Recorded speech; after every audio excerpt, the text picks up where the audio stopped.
So last week, Ishowspeed had hit the deep parts of the ocean. Like, I mean Chris Hansen type deep. Anyways, hello everyone, it's MKO313. Welcome back to a new commentary video. Today we'll be talking about the Ishowspeed situation. If you want, you can also help me in my Cash App. And let's get started on today's video, shall we? So, recently, Ishowspeed was on a live stream, and during the live stream, he got jump scared by Chica. Afterwards, he started making jokes and making thrusting gestures. To the point, later, his meat was exposed to the public live stream. And after that, Ishowspeed took down the stream, and he ended it. Now, fans know Speed didn't mean to accidentally reveal his meat, due to most of his fanbase being, well, teens. With pure intent, then this would give Ishowspeed a pretty bad name if people found out, due to most of his fanbase being young. Oh shit! And YouTube came out and responded to this whole situation, stating that they won't give Speed a strike or terminate him. But Twitch already banned him. From what I can gather to say, Ishowspeed didn't do this with intent.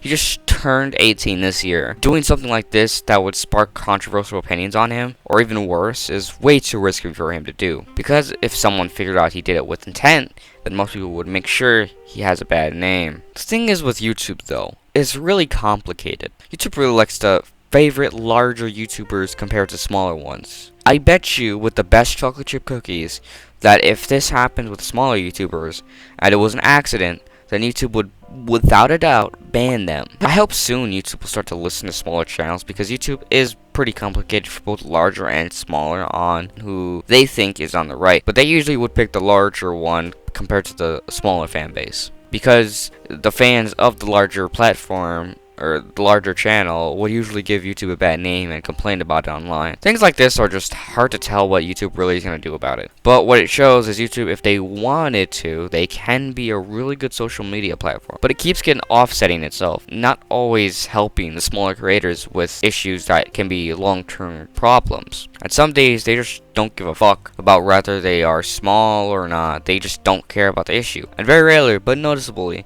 is this version of YouTube that people want. The type of YouTube that takes things seriously and uses multiple humans, authenticators, just to make sure that it was an accident or not. And while Speed may be a large YouTuber, if YouTube does act correctly during another accident similar, but with smaller YouTubers, then people might not lose the rest of their brain cells to apps like Rumble, TikTok, and even their own platform. It feels like YouTube is the same person they swore to destroy. It is pretty anticlimactic. Now, Ishowspeed himself is pretty weird, at best, individual. If I have to say it, if I'm being completely honest, Ishowspeed feels like the type of kid that would be the special ed school at the back of the class sniffing glue. And if you're caught up with memes, then you definitely seen him at least once. Seems like the new Morgue that focuses on game instead and a little less loud. Nah, fuck that. He's very loud. He's way louder than Morgue, I'll tell you that much. But compared to Morgues, who had a target audience of younger generation, Ishowspeed seems funnier. That's just my opinion, though. Back to the main topic. YouTube for a while has had a bad reputation for banning people that are good and keeping people that actually need to be banned on the damn platform, like Colleen Ballinger. YouTube needs to stop being biased about bigger creators and help us small creators for once. Out of my 5 years on YouTube, and yes, that includes my other channels before this one, I have seen only a few times YouTube actually listens to smaller creators, and that's small compared to the large margin that are still on this platform. Because if YouTube wants to understand why people dislike its own platform, they need to think as a creator, not just YouTube itself, not like a big CEO. They need to think like they're just a regular creator posting videos on this platform. That's really why they had so much backlash about the dislike number being removed. It first started as an experiment, but instead of it asking the creators themselves who made YouTube a better place, they just shoved it right up our asses without telling us. And YouTube is now trying to do the new feature which disables your ad blocking. Now you either use Opera GX or YouTube Premium, which is pretty bullshit. Roughly half of YouTube users use some type of ad block, which if YouTube removes it,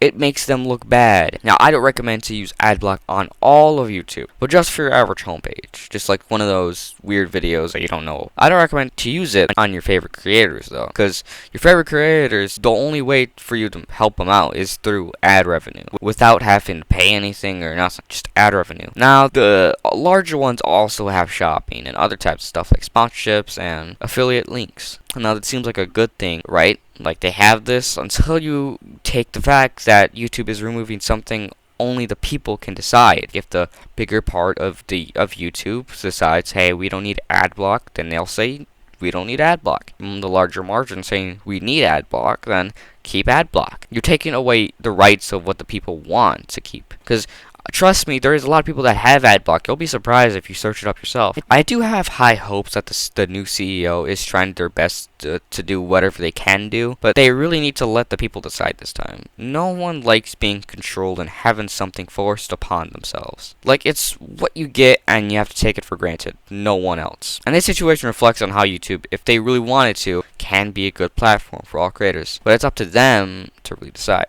So that's the end for today's commentary video. I hope you guys enjoyed it. If you did, why not like, subscribe, and if you want to help me out, you can support me on my Cash App. Or you can also comment. Anyways, bye.